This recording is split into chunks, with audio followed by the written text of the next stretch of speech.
How dare you stand there and act innocent when you've been manipulating my father since the day you walked through our door?" Jonathan's words cut through the boardroom like a knife, aimed at the woman who had just inherited his family's $3.2 billion empire. But this story starts 23 years earlier, when 19-year-old Grace Williams knocked on the Ashworth mansion door, desperate and pregnant, with no idea she was about to change everything. Welcome back, beautiful family. If this story is about to touch your heart, hit subscribe and tell me where you're watching from in the comments. Tomorrow brings another incredible story you can't miss. Today, meet Grace Williams, a woman who gave everything to a family that betrayed her when she inherited their fortune. Let's begin. Grace Williams pressed her palm against the mahogany door of Theodore Ashworth's study, the same study where she'd brought him coffee every morning at 6:15 sharp for 2 decades. The silence felt wrong. No rustling papers, no muffled phone calls about mergers that would reshape entire industries. Just emptiness where a giant once lived. "Mrs. Williams?" The voice belonged to James Cromwell, the family's attorney for 30 years. His usually pristine silver hair looked disheveled, his eyes carrying the weight of secrets about to be unleashed. "Are you ready?" Grace smoothed her simple black dress, the same one she'd worn to every important family function, always standing in the background, always watching, always caring. As ready as anyone can be for something like this, I suppose. What do you think makes someone truly part of a family? Share your thoughts below. I'd love to hear your perspective on what creates unbreakable bonds. The grand living room felt more like a courtroom. Jonathan Ashworth, 45, paced near the fireplace in his $3,000 suit, his jaw clenched with the same determination that had made him a formidable corporate lawyer. His sister Catherine, 41, sat rigidly on the velvet sofa, her manicured fingers drumming against her Hermes purse with barely contained impatience. The youngest, Thomas, 38, slouched in the corner armchair, scrolling through his phone with the practiced indifference of someone who'd never worked a day in his life. "Can we please get this over with?" Catherine's voice cut through the tension. "Some of us have actual responsibilities. My gallery opening is tonight, and I can't be late for my own event." Grace entered quietly as she always had, taking the chair nearest the door, her usual spot during family meetings, where her presence was tolerated but never truly welcomed. She folded her hands in her lap, the same hands that had changed their diapers, bandaged their scraped knees, and listened to their teenage heartbreaks when their father was too consumed with building his empire to notice his children were growing up. "Before we begin," James cleared his throat, his discomfort palpable, "I want you all to know that your father was very specific about his wishes, very deliberate in his decisions." Jonathan stopped pacing. "Just read it, James. We all know how this goes. The company gets divided among the 3 of us, the properties get split, Grace gets her pension, and maybe a nice bonus for her years of service." He glanced at Grace with what might have been kindness in another context. "You've been good to this family, Grace. Dad always appreciated that." Appreciated. The word stung in ways Grace had learned to bury. 20 years of birthday parties where she'd baked the cakes but eaten alone in the kitchen. 20 years of Christmas mornings where she'd wrapped every gift under the tree but opened none. 20 years of being essential but invisible. But Theodore had been different in those final months. The diagnosis had stripped away his armor, revealing a man who suddenly saw clearly what he'd been too busy to notice before. The way Grace had raised his children with more patience than he'd ever shown. The way she'd turned his cold mansion into something that felt like home. The way she'd never missed a school play, a football game, a moment that mattered, while he'd missed them all. "James?" Thomas looked up from his phone for the first time. "Some of us have lives to get back to. Can we speed this along?" Grace felt the familiar pang of watching them treat moments of gravity like inconveniences. Even their father's death was just another item on their busy schedules. James opened the leather portfolio with trembling fingers. The last will and testament of Theodore Marcus Ashworth III, dated 6 months ago and updated just 3 weeks before his passing. 6 months ago. Grace remembered that day clearly, the day Theodore had called her into his study, not to ask for coffee or to give her a list of tasks, but to simply talk, to ask her about her dreams, her regrets, her hopes for a future she'd never dared to imagine beyond these walls. "I hereby bequeath," James's voice faltered. He looked around the room, his eyes finally settling on Grace with something that looked almost like an apology. "I hereby bequeath the entirety of my estate, including all business holdings, properties, and liquid assets, totaling approximately $3.2 billion, to Grace Elizabeth Williams, who has been the truest family I have ever known." The silence that followed was deafening. Catherine's purse slipped from her fingers, hitting the marble floor with a sharp crack. Thomas's phone clattered as his hands went limp. Jonathan's face had drained of all color, his mouth opening and closing without sound. Grace felt the world tilt on its axis. The blood rushed from her head, and she gripped the arms of her chair to keep from falling. "I don't understand. There must be some mistake." "There's no mistake," James continued, his voice growing stronger. "Your father left additional instructions. He wanted me to read this letter aloud." He pulled out a single sheet of paper. Theodore's distinctive handwriting visible even from across the room. "To my children, who I failed to raise with the values that matter most, and to Grace, who taught me what love actually looks like." "Stop." Jonathan's voice was deadly quiet. "Just stop." But James continued, his duty to his deceased friend outweighing the living family's comfort. "Grace Williams has given this family 20 years of unconditional love, asking for nothing in return. She celebrated your victories when I was too busy to notice them. She comforted you in defeats when I was too distant to care. She made you feel valuable when I made you feel like burdens. While I was building a fortune, she was building the only thing that truly matters. She was building a family." Grace's vision blurred with tears she'd held back for 20 years. Tears for every Christmas she'd spent alone. Tears for every time she'd been introduced as just the nanny. Tears for every moment she'd loved these people while believing she could never truly belong to them. The money means nothing without love to give it purpose. Grace knows how to love. My greatest regret is that it took me 68 years and a terminal diagnosis to learn what she's always known, that family isn't about blood or birthright. It's about showing up, day after day, with an open heart. Catherine finally found her voice, and it was venomous. "This is insane. She's manipulated him. Somehow. A dying old man, probably not even mentally competent." "Catherine." The sharpness in Grace's voice surprised everyone, including herself. "Your father was many things, but he was never weak-minded, not even at the end." "How dare you!" Jonathan stepped forward, his lawyer instincts kicking in. "This can be contested. Undue influence, mental incapacity, fraud." Grace stood slowly, and for the first time in 20 years, she didn't apologize for taking up space in their family gathering. "I held your father's hand when he signed this. His mind was clear, his heart was finally open, and his decision was made with more thought than he'd given anything else in years.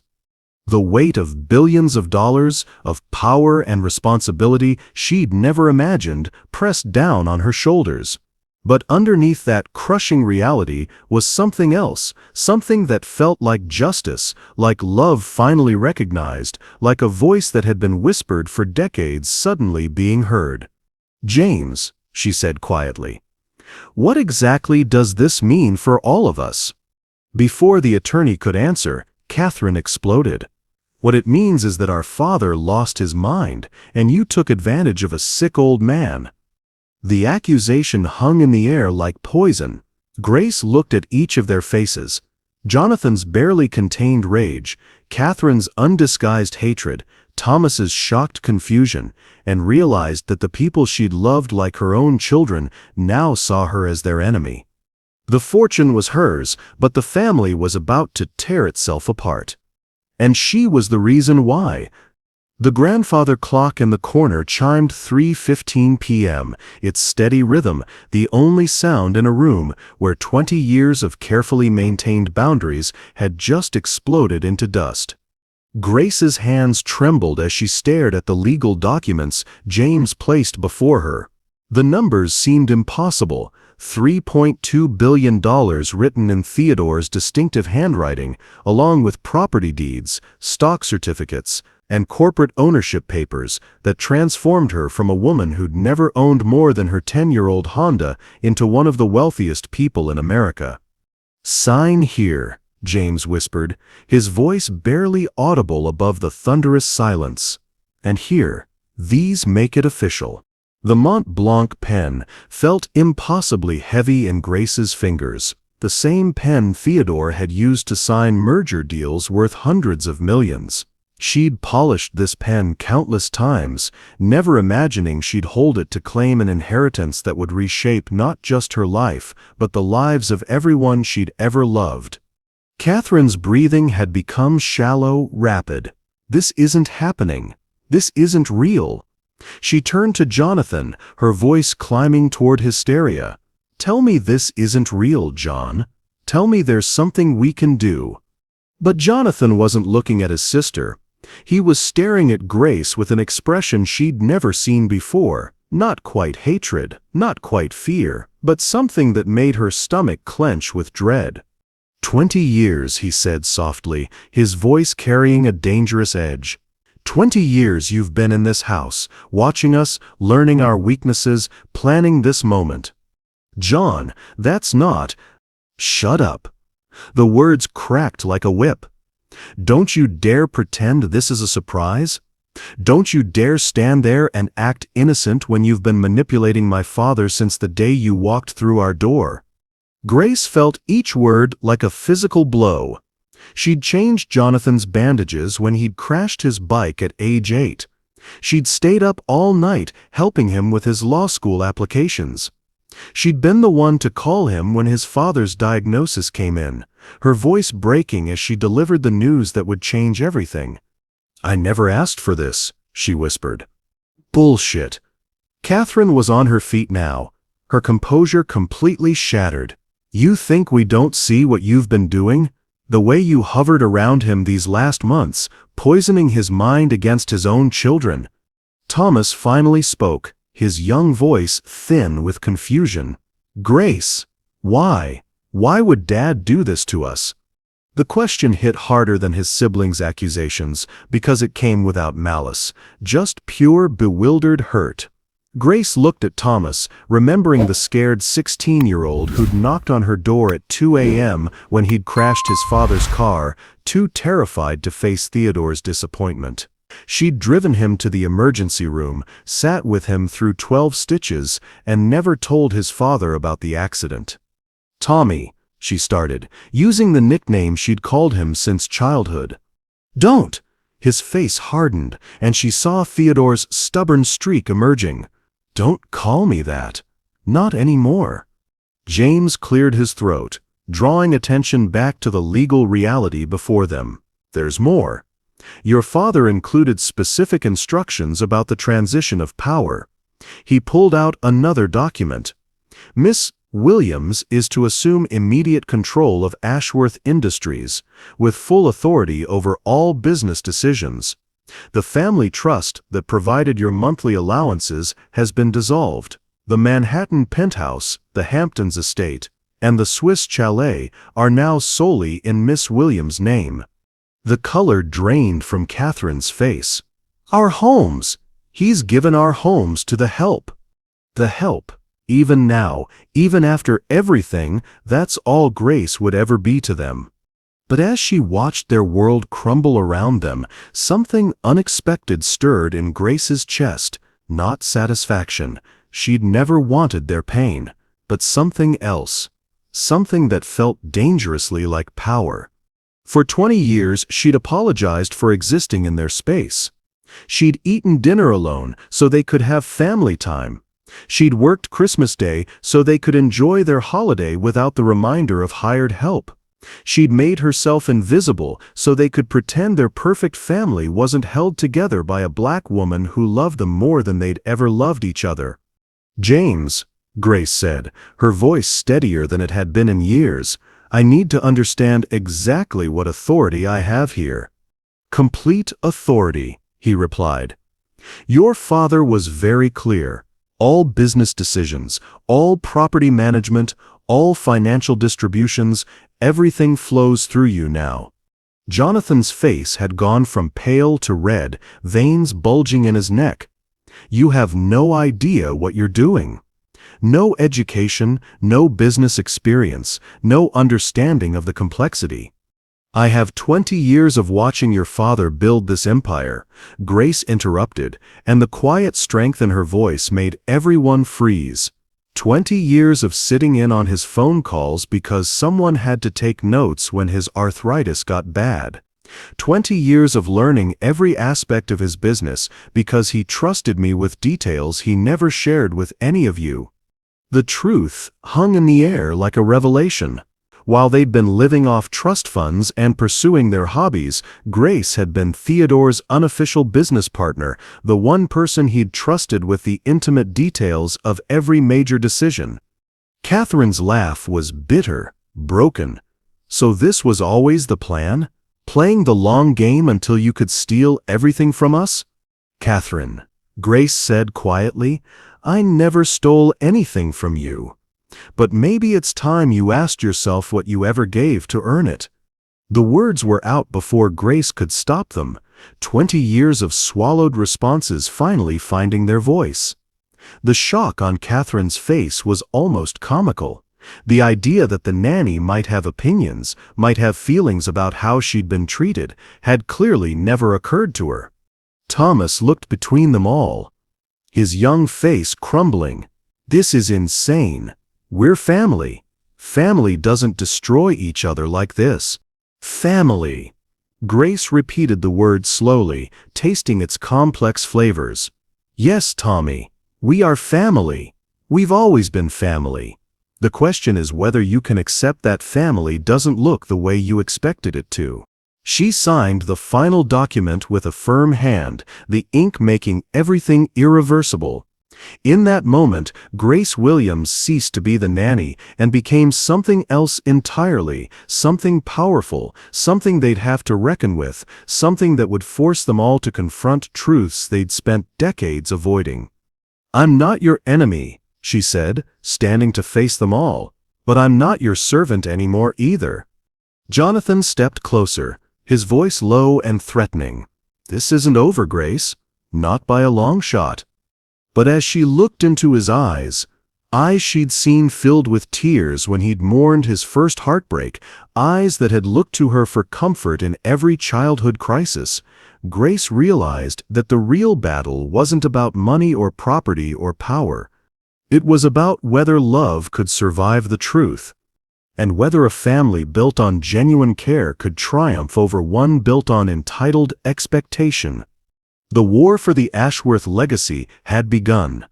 3 days after the reading of the will, Grace stood in the kitchen at 5:47 a.m., making coffee out of habit rather than necessity. The familiar ritual felt hollow now. There was no Theodore to serve, no family schedule to coordinate, no invisible choreography of service that had defined her existence for 2 decades. The house felt like a mausoleum. She'd moved into the master suite at James's insistence first, "You're the owner now, Miss Williams," but had lasted exactly 1 night before retreating to her small room off the kitchen. The silk sheets and imported marble felt like costume pieces for a role she'd never auditioned for. The sound of expensive heels clicking across marble announced Catherine's arrival. She appeared in the doorway wearing a black Chanel suit and an expression that could freeze hell. "We need to talk." Grace didn't turn around. Good morning to you too, Catherine. Don't. Catherine's voice was sharp enough to cut glass. We're not playing family anymore. You've made sure of that. For 3 days, Grace had replayed the will reading in her mind, searching for some way to make this right. She'd love these children, still love them, but their pain was transforming into something toxic, something that threatened to poison everything. Theodore had hoped to heal. I never wanted this to happen this way, Grace said quietly, finally turning to face the woman she'd once rocked to sleep during thunderstorms. But you wanted it to happen. Catherine stepped closer, her composure cracking. Don't stand there and pretend you're some innocent victim. You knew exactly what you were doing when you isolated him from us. I never isolated. Bullshit. The profanity sounded wrong in Catherine's refined accent. Every time we tried to visit, you were there. Every conversation we had with him, you were listening. Every decision he made, you were whispering in his ear. Grace felt the familiar urge to apologize, to shrink, to make herself smaller so Catherine could feel bigger. But something Theodore had said during those final weeks echoed in her mind. You've spent 20 years making everyone else comfortable, Grace. When do you get to matter? I was there, Grace said simply, because you weren't. The truth landed like a slap. Catherine's face flushed red, her perfectly applied makeup unable to hide the raw emotion beneath. How dare you judge us? You don't know what it was like growing up in this house, with a father who cared more about quarterly reports than birthdays. You got the best parts of him, the guilt, the gratitude, the deathbed confessions. We got 20 years of being disappointments. For the first time since the will reading, Grace felt her heart crack open for Catherine. The little girl who'd once clung to Grace's legs during her parents' screaming matches was still there, buried under designer armor and inherited bitterness. Catherine, you're not. Save it. Catherine turned away, her voice thick with unshed tears. Jonathan's filed papers to contest the will, undue influence, mental incapacity, elder abuse. We'll fight this with everything we have. Grace's stomach dropped. Elder abuse? You manipulated a dying man. You isolated him from his family. You used your position of trust to steal his legacy. Catherine's words came out like rehearsed lines. That's what the lawyers call it anyway. The casual cruelty of it, reducing 20 years of genuine love to a criminal conspiracy, left Grace speechless. She thought of Theodore's hand in hers during his final weeks, the way he'd talked about regrets and second chances, the peace that had finally settled over his features when he'd made his decision. You really believe that? Grace whispered. After everything we've been through together, you really think I'm capable of that? Catherine's laugh was bitter. I don't know what you're capable of anymore. I thought I knew you, but the Grace I knew would never have accepted this inheritance. She would have refused it out of loyalty to the family she claimed to love. The accusation hit its mark.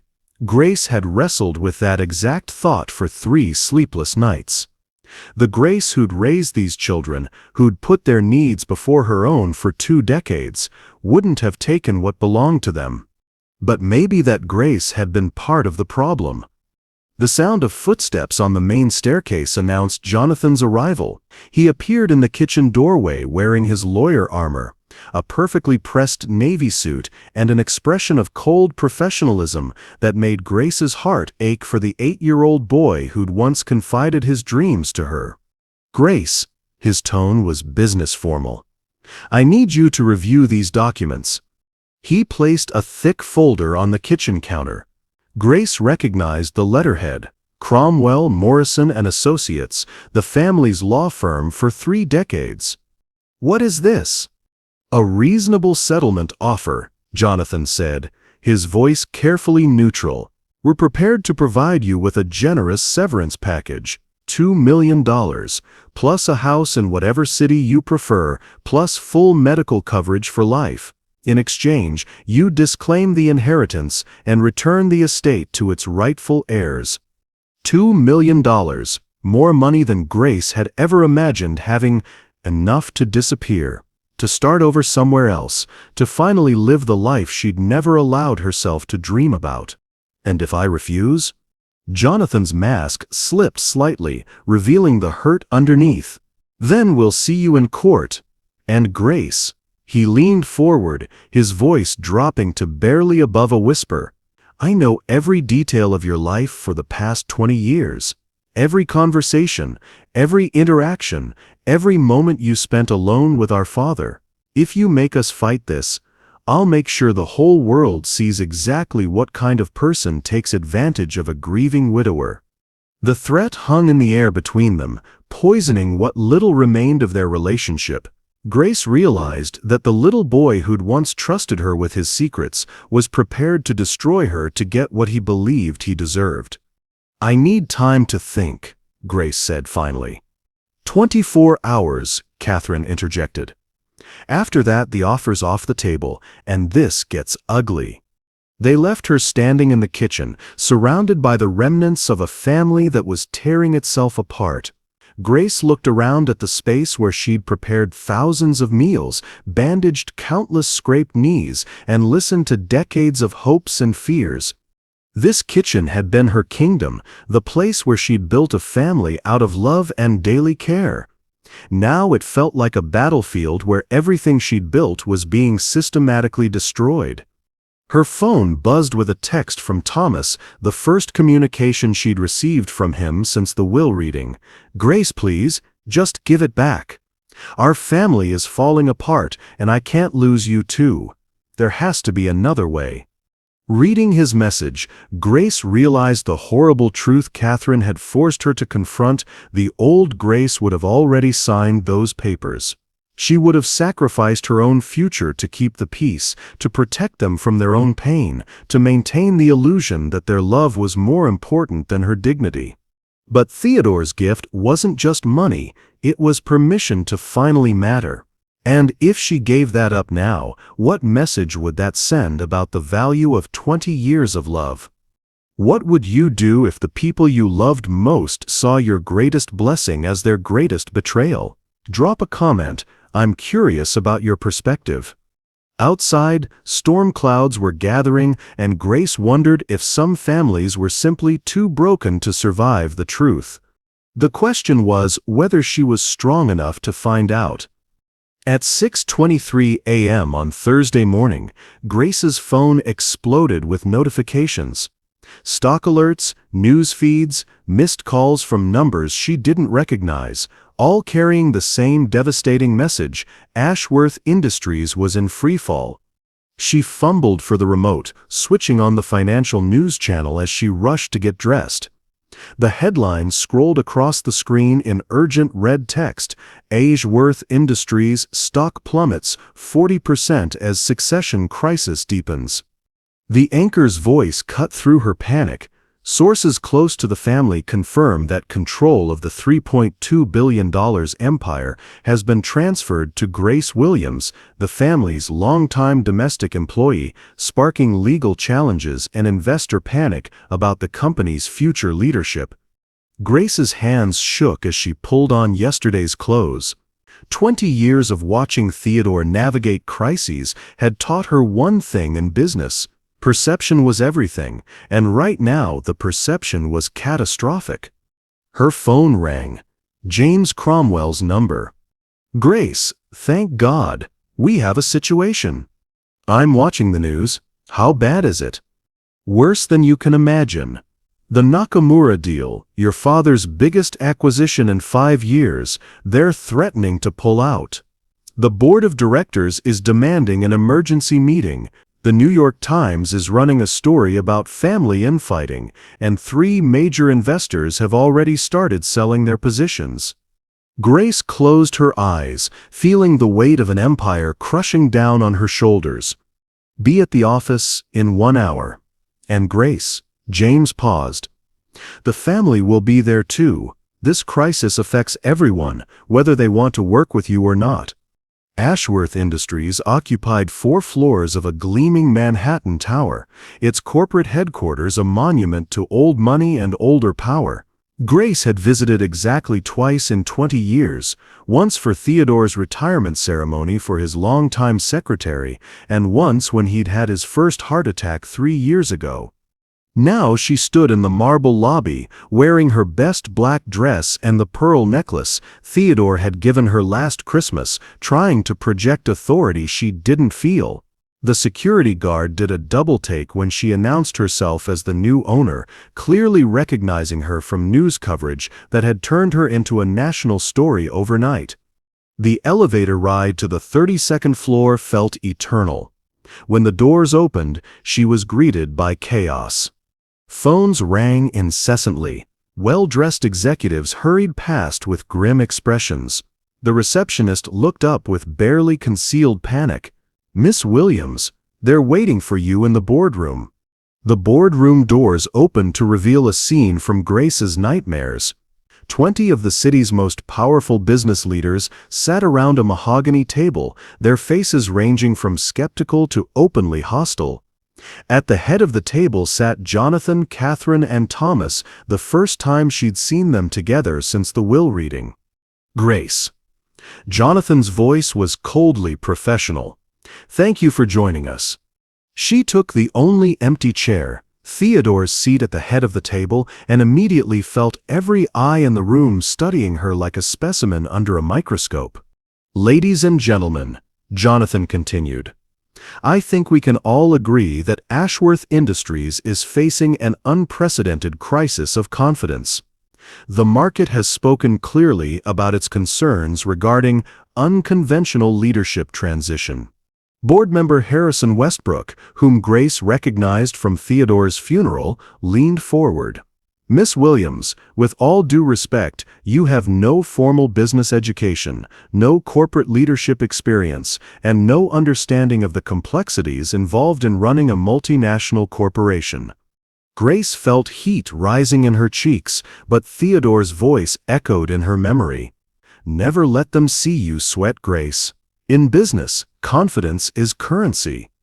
"Mr. Westbrook," she said quietly, "with all due respect to your concerns, Theodore Ashworth didn't make this decision lightly. He spent months preparing me for this transition." "Preparing you how?" Catherine's voice carried an edge of challenge. "By having you sit in on a few phone calls?" The dismissive tone triggered something in Grace. She reached into her purse and pulled out a leather portfolio, Theodore's personal business journal which he'd given her during his final week. "By teaching me every aspect of this company's operations," Grace said, opening the journal. "The Nakamura deal that's currently falling apart? I know why they're really pulling out, and it has nothing to do with my qualifications." The room fell silent. Jonathan's confident expression flickered. Grace continued, reading from Theodore's notes. "Hiroshi Nakamura has been concerned about the company's long-term vision since our sustainability initiatives lagged behind our competitors. He specifically mentioned that our community outreach programs felt performative rather than authentic." She looked up. "Your father knew this acquisition was about more than numbers. It was about proving that American corporations can evolve." Board member Patricia Chen spoke up. "How could you possibly know Mr. Nakamura's private concerns?" "Because I was there when he expressed them. 3 months ago when he and his wife came for dinner at the house. I served them, but I also listened. And afterward, Theodore asked my opinion about how to address Mr. Nakamura's concerns." The revelation sent murmurs through the room. Grace saw surprise flicker across Thomas's face while Catherine's expression darkened. "Your father believed," Grace continued, her voice growing stronger, "that this company needed leadership that understood community, that valued relationships over just profit margins. He thought someone who'd spent 20 years building genuine connections might bring a different perspective to corporate leadership." Jonathan stood abruptly. "This is insane. We're supposed to trust the future of a billion-dollar corporation to feel-good philosophy." "Jonathan," Grace's voice cut through his protest. "Sit down." The authority in her tone surprised everyone, including herself. But something had shifted. Standing in this boardroom, surrounded by people who doubted her right to be there, Grace realized she was done apologizing for existing. "The Nakamura deal can be saved," she said, addressing the room. "But not by convincing them we're the same company that disappointed them before. We save it by proving we're something different now." Harrison Westbrook leaned back in his chair. "And how exactly do you propose to do that?" Grace smiled, remembering something. Theodore had told her about the difference between leaders and managers. "We invite Mr. Nakamura to see what authentic community engagement looks like. We show him the programs I'm going to implement. Profit sharing with our lowest paid employees, community investment funds, partnerships with organizations that actually serve the people who live in the neighborhoods where our buildings are." The room erupted in murmurs. Catherine laughed bitterly. "You want to give away money to charity? That's your grand business strategy." "I want to build sustainable value," Grace replied. "Theodore spent 40 years creating wealth. I'm going to spend however long I have creating something that lasts, a company that serves its community instead of just extracting from it." Have you ever had to prove yourself to people who already made up their minds about you? Share your story in the comments. Sometimes we need to hear how others found their strength. Thomas spoke for the first time since she'd entered the room. Grace, looking at him, still young enough to hope, still questioning enough to listen, Grace felt something click into place. Not certainty about her ability to run a corporation, but certainty about her right to try. "I think your father believed I could, and I think it's time I started believing it too." James Cromwell cleared his throat from the corner of the room. "There's one more thing." Theodore left additional instructions to be opened only if the company faced a crisis within 30 days of his death. He held up a sealed envelope. "Given this morning's market response, I believe we've met that criteria." As James broke the seal, Grace realized that Theodore had orchestrated this moment, the crisis, the forced proximity, the need for them to either work together or watch everything he'd built crumble. The question was whether his fractured family could survive the truth he'd left for them to find. James's hands trembled as he unfolded the letter, Theodore's final words about to reshape everything they thought they understood. The boardroom had fallen into absolute silence. Even the phones seemed to have stopped ringing, as if the building itself was holding its breath. "To be read only in the event of crisis," James began, his voice barely above a whisper. "If you are reading this, it means my family is fighting my decision instead of trying to understand it. It means Grace is standing in a room full of people who are questioning her worth, and it means I failed to make them see what I finally learned to see." Grace felt her chest tighten. Even from beyond the grave, Theodore was protecting her, advocating for her in a way no one ever had. "Grace Williams came to our family 23 years ago, not 20, as most of you believe. She was 19 years old, pregnant, and desperate. She had been working 3 jobs to support her sick mother when she answered our advertisement for a live-in nanny." The words hit Grace like a physical blow. She gripped the edge of the table, her vision blurring as memories she'd buried for decades came rushing back. Jonathan's face had gone pale. "Pregnant?" James continued reading, his voice growing stronger. "She never told us about the baby. She hid her pregnancy for months, working through morning sickness and exhaustion because she couldn't afford to lose the job. When Catherine was born, Grace was caring for our newborn daughter while carrying her own child." Catherine's hand flew to her mouth. "Grace, you were pregnant when I was born?" Grace couldn't speak. The secret she'd carried for 23 years was spilling out in front of everyone, the carefully constructed walls of privacy crumbling with each word Theodore had written. "I discovered the truth by accident. I came home early one day and found Grace in labor in her room, trying to muffle her cries so she wouldn't disturb baby Catherine's nap. She was terrified, not of the pain, but of losing her job. She had nowhere else to go. The memory crashed over Grace with devastating clarity. The small room off the kitchen, the pain that had felt like it would split her in half, the sound of Catherine crying in the nursery down the hall, and Grace's desperate attempt to manage both, to be there for the baby she was being paid to love while her own child fought to enter the world. Thomas looked stricken. What happened to the baby? James's voice cracked as he read the next line. Grace's daughter was born that night, beautiful, perfect, with her mother's eyes and strength. But there were complications. The cord was wrapped around the baby's neck, and without immediate medical attention, Grace held her daughter for exactly 47 minutes before she stopped breathing. The boardroom erupted in shocked murmurs, but Grace heard nothing except the echo of her own suppressed grief. 47 minutes.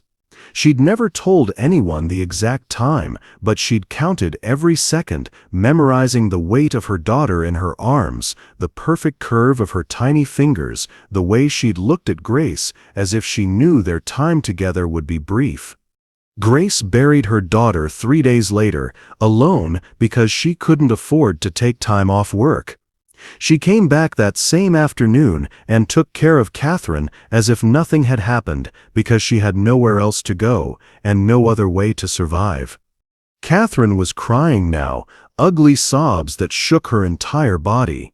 Grace, I never knew. Why didn't you ever tell us? Grace finally found her voice, though it came out raw and broken. Because it wasn't your burden to carry. You were just a baby. You needed someone to love you, not someone drowning in grief. For 23 years, James continued, Grace Williams has loved our children while grieving her own. She has celebrated every birthday, every achievement, every milestone of theirs, while carrying the weight of all the birthdays, achievements, and milestones she would never witness. She has been the mother my children needed, while never being allowed to properly mourn the mother she never got to be. Jonathan slumped in his chair as if the weight of revelation was crushing him. Jesus Christ, Grace. All these years, I am leaving Grace my fortune not because she manipulated me, but because she earned it with a love so pure it took me 68 years to recognize it. She has given our family everything, her youth, her dreams, her future, and most importantly, her capacity for joy, without ever asking for anything in return. Harrison Westbrook, the same man who'd questioned Grace's qualifications minutes earlier, was staring at her with something approaching awe. Miss Williams, I had no idea. Grace stood slowly, her legs unsteady. None of you were supposed to know. That wasn't the point. But there is more, James continued reading. Grace's sacrifice went beyond losing her own child. 2 years ago, when the doctors told me about the cancer, Grace received news that her mother in Georgia was dying. She had saved enough money to finally move home, to spend her mother's final months taking care of the woman who had raised her. Instead, she chose to stay here to take care of me in my final months because she couldn't bear the thought of my children losing both parents in the same year. The revelation hit Grace like a second wave of grief. Her mother's funeral, which she'd watched via video call from Theodore's hospital room. The guilt of not being there, of choosing this family over her own blood, of letting duty override the most basic obligation of love. Catherine stood up shakily and moved toward Grace. You missed your mother's funeral to take care of our father? She needed someone, Grace whispered. And your father, he was so scared at the end. You were all busy with your own lives, and he was just scared and alone. Grace Williams, James read the final lines, has loved our family better than we ever loved each other. She has shown us what family actually means, not blood or birthright, but choice, sacrifice, and showing up every day with an open heart. My fortune belongs to her because she is the only one who understands what it means to build something lasting. She is the only one who knows that wealth without love is just pretty numbers on a page." The letter ended with Theodore's signature, but the silence that followed was deafening. 23 years of assumptions had been shattered in as many minutes. The woman they'd seen as the help had been revealed as someone who'd sacrificed everything, her own child, her dreams, her family, to love theirs. Thomas was the first to move. He stood up and walked around the table, his young face streaked with tears. "Grace, I'm so sorry. I'm so sorry."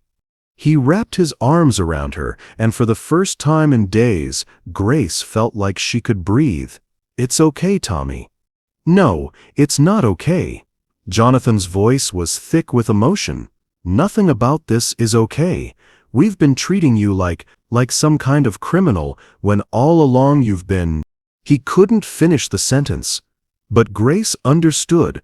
The magnitude of her sacrifice had recontextualized everything: their anger, their legal threats, their assumptions about her motives. Catherine approached slowly, her designer composure completely shattered. "The baby, what was her name?" Grace's voice was barely a whisper. "Hope. I named her Hope. What sacrifices have the people who love you made that you might never have seen? Sometimes the greatest love is invisible until someone shines a light on it." Share your thoughts below. Patricia Chen, the board member who'd been most skeptical earlier, spoke into the silence. "Miss Williams, I owe you an apology. We all do." But Grace was looking at Jonathan, the child she'd worried about most, the one whose anger had cut deepest. His face was a map of conflicting emotions: grief, shame, something that might have been the beginning of understanding. "Grace," he said finally, "can you ever forgive us?" The question hung in the air like a bridge between the past and whatever future they might still salvage together. Grace realized that Theodore's final letter hadn't just revealed her story, it had created space for a different kind of family to emerge from the ashes of the old one. The question was whether they were brave enough to build it. The boardroom had emptied quickly after Theodore's letter, the business crisis suddenly seeming less urgent than the family crisis that had been exposed. Grace found herself alone with Jonathan, Catherine, and Thomas for the first time since the will reading, but everything felt different now. The silence wasn't hostile anymore. It was the kind of quiet that settles over a room after a storm, when people are still processing the damage and wondering what can be salvaged. Catherine was the first to speak, her voice small and uncertain. "Grace, when I was little and I had those nightmares about monsters under my bed, you used to sit with me until I fell asleep." Grace nodded, remembering countless midnight vigils in Catherine's pink and white bedroom. "You were so scared, but you didn't want to bother your parents." "I used to pretend you were my real mom." The admission came out in a rush, as if Catherine had been holding it back for decades. "Is that terrible? I mean, I loved Mom, but she was always so distant. You were the one who actually took care of me." "That's not terrible, sweetheart." Grace's voice was soft with old tenderness. "You were just a little girl who needed someone to love her." Thomas moved closer, settling into the chair next to Grace. "Do you remember when I broke Dad's golf trophy? I was maybe 12, and I was so scared he'd hate me forever. You came to my room crying." Grace smiled at the memory. "Convinced your father would disown you over a piece of metal. You helped me superglue it back together, and when Dad noticed the crack, you said you'd accidentally knocked it over while dusting." Thomas shook his head in wonder. "You took the blame for something I did." "I took the scolding," Grace corrected gently, "because I could handle your father's disappointment better than you could at 12 years old." Jonathan had been quiet, standing by the window overlooking Manhattan. When he finally turned around, his eyes were red-rimmed. "Grace, I need to ask you something, and I need you to be honest with me." Grace braced herself. "Okay." When I was applying to law schools and I had that complete breakdown because I didn't think I was smart enough, you stayed up all night helping me rewrite my personal statement. Do you remember? Of course I remember. I got into Harvard because of that essay. My entire career, everything I've built, it started with your help. Jonathan's voice cracked slightly. But I never thanked you. Not really. I took it for granted that you'd always be there to fix things. Grace felt tears building behind her eyes. John, you were 18 years old and terrified. You didn't need to thank me. I was proud of you. But I should have. He moved closer, his lawyer's composure completely gone. I should have thanked you for 1,000 things. For teaching me how to tie my shoes when Dad was too busy, for driving me to soccer practice every week for 6 years, for believing I could be something more than just a trust fund kid. Catherine suddenly laughed, a sound somewhere between joy and tears. Do you remember the summer I decided I was going to be a vegetarian and Mom said it was a ridiculous phase? Grace's face lit up. You were 14 and absolutely convinced that eating meat was destroying the planet. You spent 3 hours every Sunday planning special meals just for me. Mom kept serving me chicken and telling me to stop being dramatic, but you made sure I had actual food to eat. Catherine wiped her eyes. You took my teenage philosophies more seriously than my own mother did. Because they mattered to you, Grace said simply. When something matters to one of my children, it matters to me. The word hung in the air, children. For the first time, Grace had claimed them as hers without apology or qualification. Thomas reached over and took her hand. We are your children, aren't we? I mean, not biologically, but in every way that actually matters. Grace squeezed his fingers, remembering when those hands had been small enough to fit entirely in her palm. You've been my children since the day I walked into this house. Loving you was never work for me. It was just what I did, what I was meant to do. Jonathan sat down across from them, leaning forward with his elbows on his knees. Grace, I need to tell you something. When I filed those legal papers to contest the will, I wasn't just angry about the money. What do you mean? I was angry because, he struggled with the words, because deep down I knew Dad was right. You were the better parent. You were the one who actually raised us, who actually loved us unconditionally. And I couldn't stand the idea that someone could just walk into our family and be better at it than we were. Grace felt her heart breaking and healing simultaneously. Jonathan, I didn't walk into your family to replace anyone. I walked in to fill the gaps, to love you in the spaces where love was missing. Catherine moved to sit on Grace's other side. Can I ask you something really personal? After today, I think we're past the point of keeping secrets. Your daughter, Hope, what do you think she would have been like? The question should have been painful, but somehow, surrounded by the children she'd raised, it felt like a gift. Grace closed her eyes, allowing herself to imagine for the first time in 23 years. I think she would have been strong, curious, maybe a little stubborn. Grace smiled through her tears. I think she would have loved having older siblings to boss around. Thomas laughed softly. She would have fit right in with this family then. She would have been beautiful, Catherine added quietly, just like her mother. For a moment, Grace allowed herself to picture it, a different timeline where Hope had lived, where she'd grown up alongside Jonathan, Catherine, and Thomas, where Grace had been a mother to 4 children instead of a nanny to 3, where love hadn't required such devastating sacrifice. You know what I think? Jonathan said, his voice thoughtful. I think Dad knew. I think he always knew how much you'd given up for us, and the inheritance wasn't just about the money. It was about finally giving you something that was yours. Finally acknowledging that you deserved to be chosen, not just because you were convenient, but because you were family. Grace looked around at these three adults, her three adults, and felt something she hadn't experienced in decades. The simple, uncomplicated joy of being seen and valued for who she really was. When was the last time someone really saw you, not the role you play or the job you do, but the real you? Sometimes, the greatest gift is simply being recognized. Share what that moment felt like in the comments. So what happens now? Thomas asked. With the company, with us, with everything? Grace took a deep breath, feeling stronger than she had in days. Now we figure out how to be a family for real, not the family your father tried to buy or the family I tried to earn by being perfect. Just us, messy and complicated and real. Catherine smiled. The first genuine smile Grace had seen from her since the will reading. I'd like that. I'd really like that.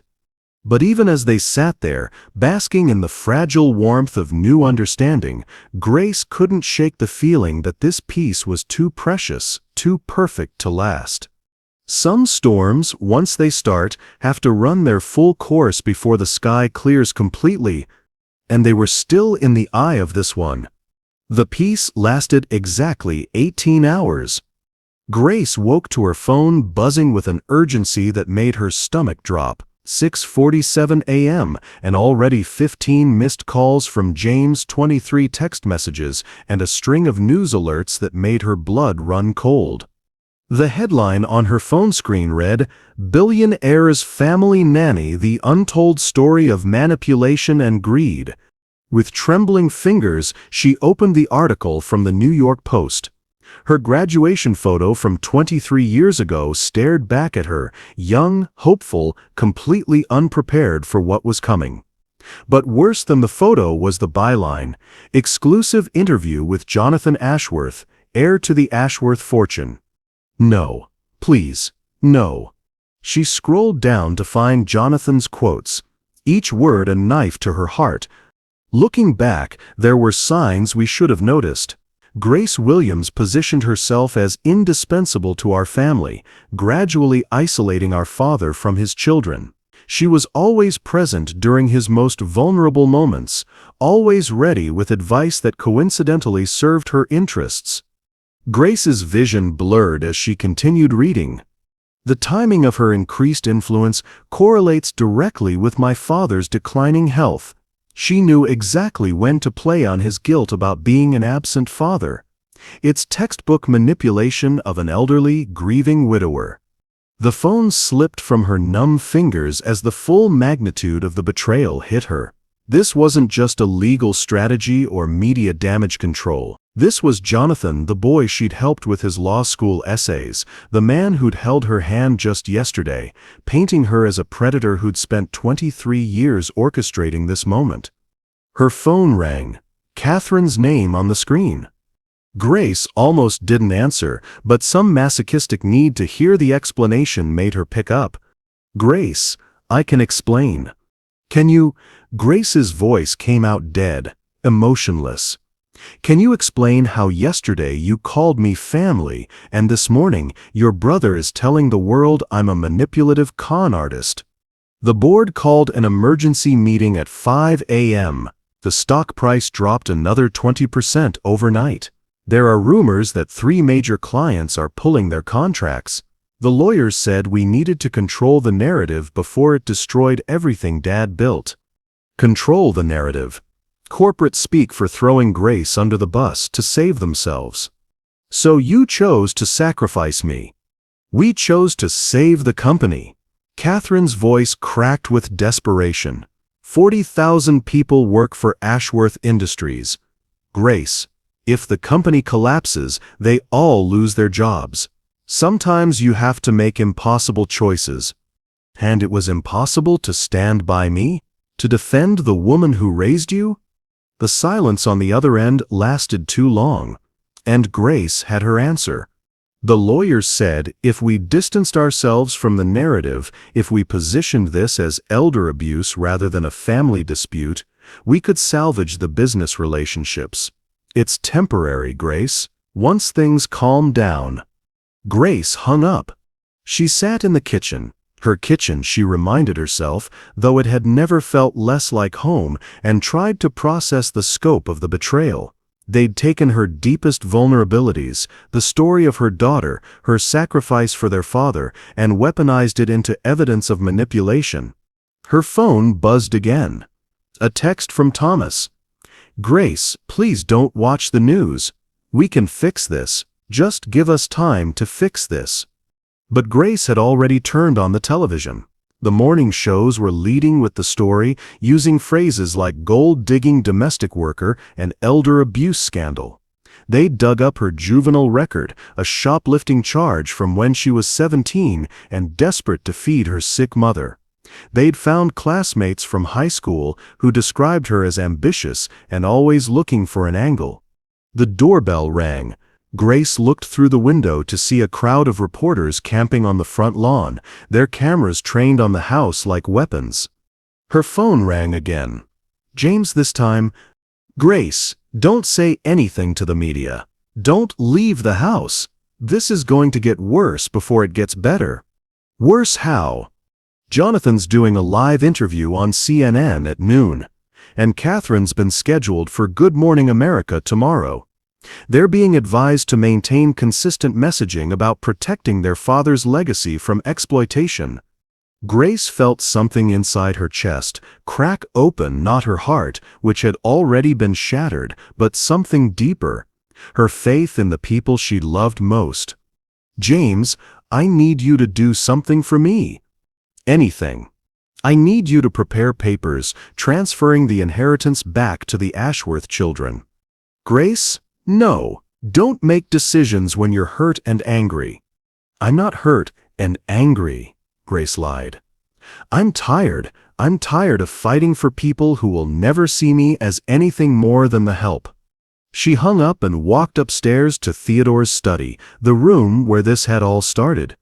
His desk still held the Mont Blanc pen she'd used to sign the inheritance papers. Now she was going to use it to sign them away. But as she sat in Theodore's chair, surrounded by the books and awards and photographs that documented his life, Grace's eyes fell on a picture she'd never noticed before. It was tucked behind his computer monitor, a candid shot of her reading to 5-year-old Thomas, both of them laughing at something in the book. Theodore had kept this photo where he could see it every day for years. Her phone buzzed with another text. This one from an unknown number. "Miss Williams, this is Hiroshi Nakamura. I saw the news. I wanted you to know that my offer stands. A company led by someone with your integrity and heart is exactly what the world needs. Don't let them make you doubt your worth." Grace stared at the message, remembering Theodore's words from his letter. Grace knows what it means to build something lasting. She thought about her daughter Hope, who had lived for exactly 47 minutes, but had been loved completely for every second of that brief life. She thought about 23 years of loving the Ashworth children unconditionally, even when they couldn't love her back the same way. She thought about the difference between giving up and giving in. Have you ever had people you trusted turn on you when things got difficult? Sometimes our biggest heartbreaks teach us our greatest strengths. Tell me in the comments what you learned about yourself in your darkest moment. At 12:03 p.m., Grace turned on CNN to watch Jonathan's interview. He sat across from Anderson Cooper, looking polished and professional in his Navy suit, every inch the successful attorney protecting his family's interests. "Mr. Ashworth," Cooper began, "your family's former nanny now controls a $3 billion empire. How did that happen?" Jonathan's answer was smooth, practiced, devastating. "My father was a brilliant businessman, but he was also a lonely widower battling terminal cancer. Grace Williams recognized his vulnerability and exploited it. She positioned herself as the daughter he never had while systematically alienating him from his actual children." Grace watched the man she'd once thought of as a son destroy her reputation on national television and realized that some betrayals cut so deep they change you at a cellular level. The old Grace would have signed those papers, returned the money, and disappeared quietly to protect the family she loved. But the old Grace had died somewhere between yesterday's reconciliation and this morning's assassination. What emerged from the ashes was someone new, someone who understood that love without respect was just another form of servitude. And Grace Williams was done being anyone's servant. The war for her dignity was about to begin. Grace sat in Theodore's study for 3 hours after Jonathan's interview ended, the transfer papers spread across his desk like surrender documents. The Mont Blanc pen lay beside them, waiting for her signature to end this nightmare and return her to the invisible safety of being nobody important. Outside, the reporters had multiplied. Their voices carried through the windows, a constant hum of speculation about the manipulative Nanny and her calculated takedown of a grieving family. Every hour brought new revelations, new character assassinations, new evidence of how thoroughly the Ashworth children had prepared to destroy her. Her phone had been buzzing non-stop, but she'd stopped answering. Let the world think what it wanted. Let them paint her as the villain in this story. In 24 hours, she could sign these papers, disappear to some small town where no one knew her name, and spend whatever years she had left trying to forget that she'd ever believed she could matter to someone. The thought should have brought relief. Instead, it felt like death. A soft knock on the study door interrupted her spiral. Grace looked up to see Martha Rodriguez, the housekeeper who'd started working for the family 6 months ago. Martha was about Grace's age, with kind eyes and calloused hands that spoke of a lifetime of service. "Miss Williams, I brought you some tea." Grace gestured for her to come in. Martha set down the tray and lingered, clearly wanting to say something. "You don't have to call me Miss Williams, Martha. We both know I'm about to go back to being just the help." Martha's face hardened. "No, ma'am. You're the owner of this house, and you deserve respect." She paused. "I saw the news. All of it. I'm sorry you got dragged into this mess." "I'm not sorry." Martha sat down across from Grace without being invited. "I'm angry." Grace looked up, surprised by the steel in the older woman's voice. "I've been working for rich families for 30 years, Martha continued. "I've seen how they treat people like us, like we're furniture that happens to move around and do things. But you've been different since the day I started here. Martha, you learned my daughter's name. You asked about her college applications. When my husband had his heart attack, you drove me to the hospital and sat with me for 8 hours, even though you didn't have to. You treated me like a person, not a service." Grace felt tears building again. "That's just basic human decency." "No, it's not. Not in houses like this."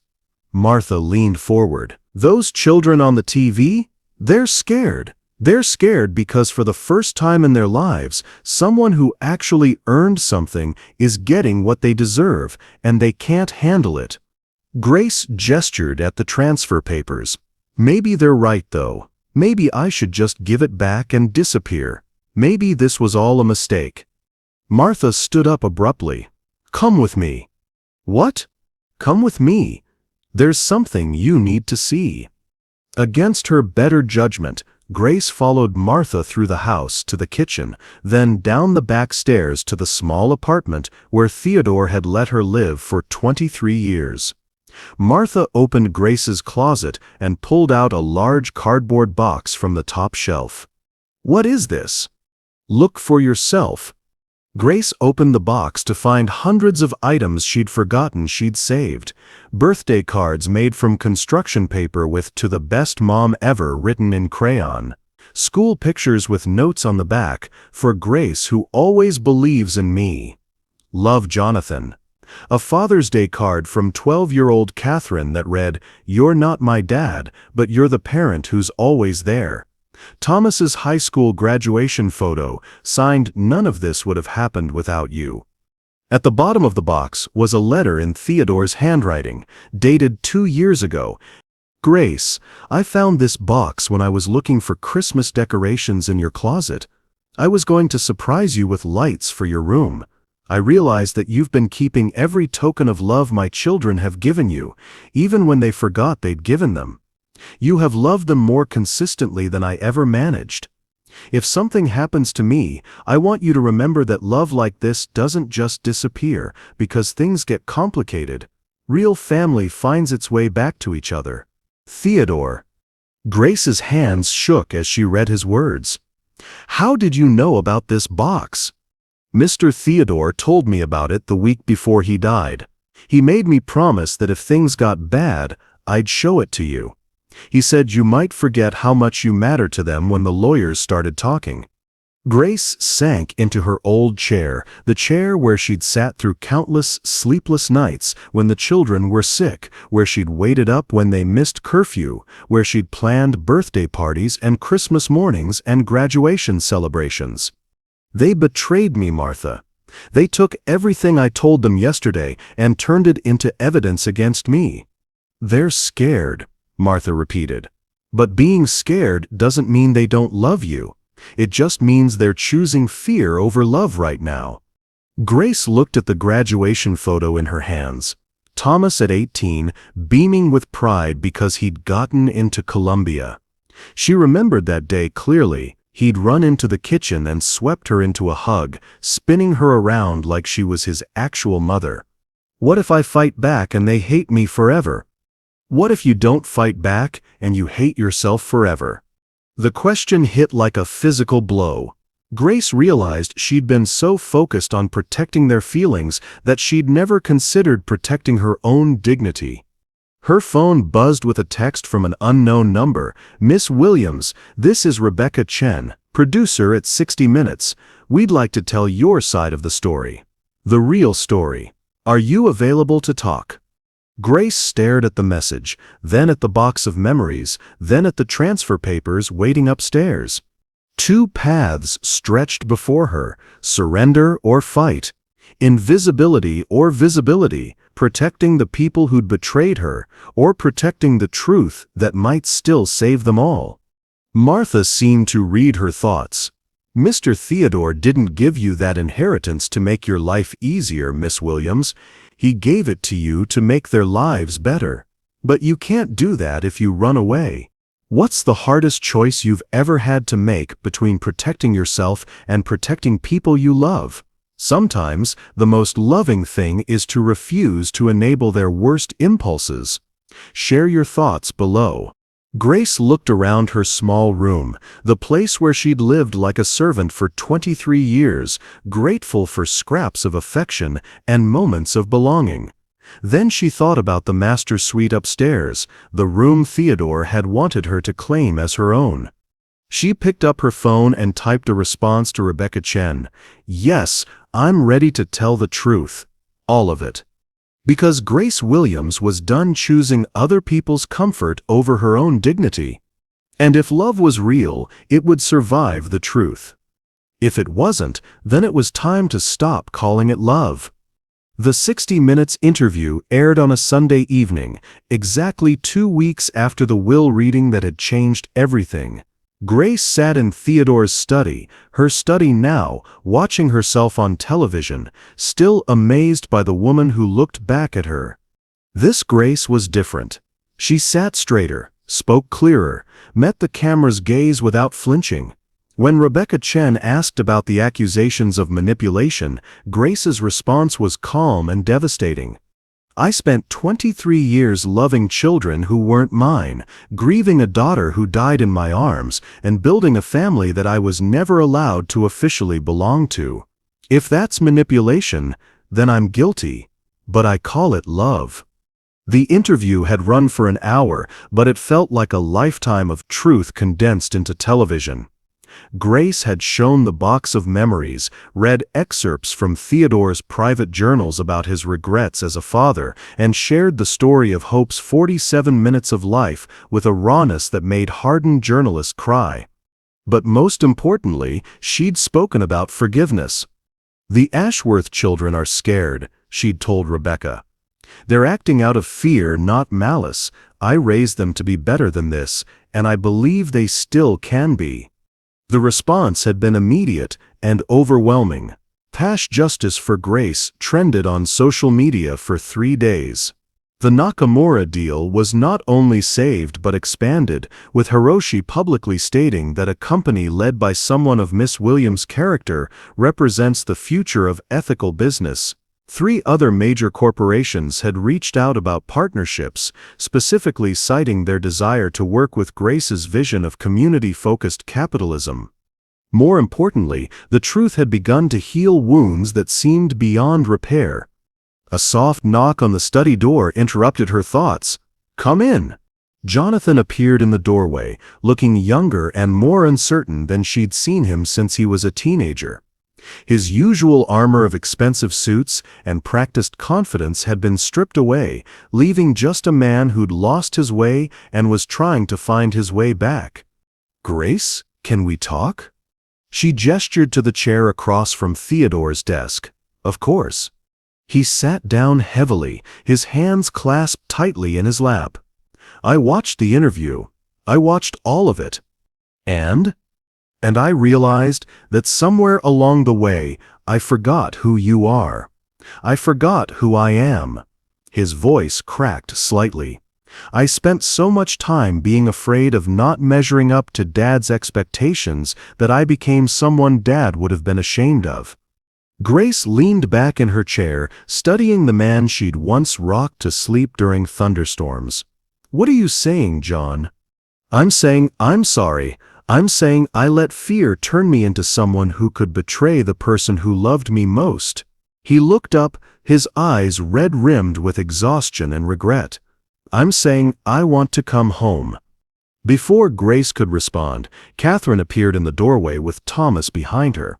Catherine's designer composure was gone, replaced by something softer and more real. "We all want to come home," Catherine said quietly. "If you'll have us." Grace felt her heart expand and contract simultaneously. "You destroyed my reputation on national television." "We know," Thomas said, stepping forward.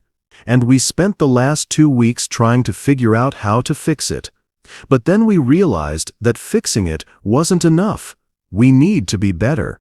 We need to be the people you raised us to be." Jonathan reached into his jacket and pulled out a legal document. "I had the lawyers draw this up. It officially recognizes you as a full and equal member of the Ashworth family. Not the nanny, not the employee, not the beneficiary, family, legal family."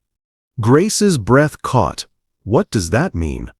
"It means your name goes on the family foundation. It means when people tell the story of the Ashworth legacy, your story is part of it. It means we stop pretending you're anything other than our mother in every way that matters." Catherine stepped closer. "It also means we want to work with you, not against you. We've been talking to the board, to the investors, to anyone who will listen. We want to build the kind of company Dad envisioned, one that actually serves the community. Starting with a program we're calling the Hope Williams Foundation," Thomas added softly. "For single mothers who need support, housing, and job training, so that no woman ever has to choose between caring for her family and pursuing her dreams." Grace felt tears streaming down her face at the mention of her daughter's name. "You want to name it after Hope?" "We want to name it after both of you," Jonathan said. "Hope, who taught us that love doesn't require time to be real. And you, who taught us that family doesn't require blood to be forever." Grace stood up slowly and walked around the desk, seeing her children, her family, with new eyes. They weren't the scared, entitled people who'd tried to destroy her 2 weeks ago. They were the children she'd raised, finally grown into the adults she'd always believed they could become. Have you ever had to fight for people to see the real you, only to discover that fighting for yourself actually saved them too?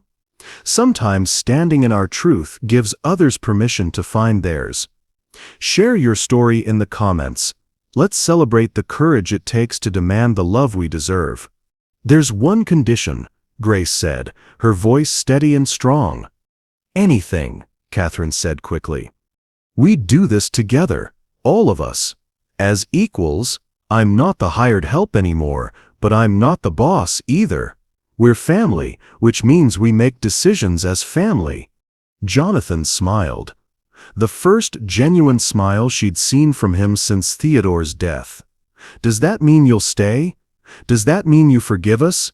Grace looked around the study, taking in Theodore's books, the family photos on his desk, the window that overlooked the garden where she'd pushed them on swings 20 years ago. This house had been her prison and her sanctuary, her burden and her blessing. Now it was simply home.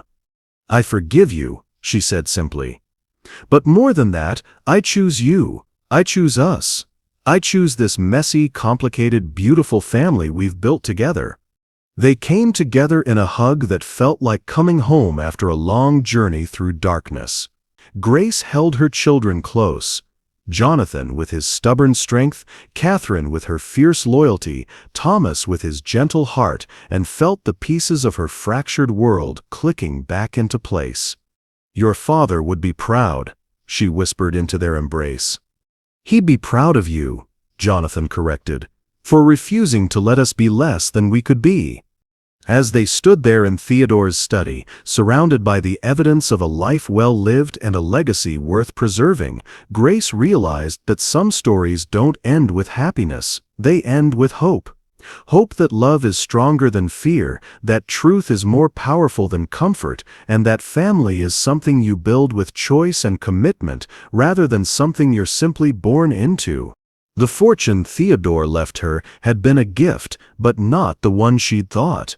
The real gift was permission to finally matter, to finally claim her place in the family she'd loved from the margins for 23 years. Grace Williams had spent 2 decades being the heart of the Ashworth family. Now finally, she was home. What did you think of Grace's journey from invisible servant to empowered family matriarch? Stories like this remind us that sometimes the greatest love requires the greatest courage. Drop a comment below and let me know which moment hit you hardest. I love hearing how these stories touch your heart. If you enjoyed this story, you will surely love the next one. It's as crazier and more intriguing as you can ever imagine, so do check it out. Click on the image showing on your screen right now to watch the next one. Thank you for watching this story to the end.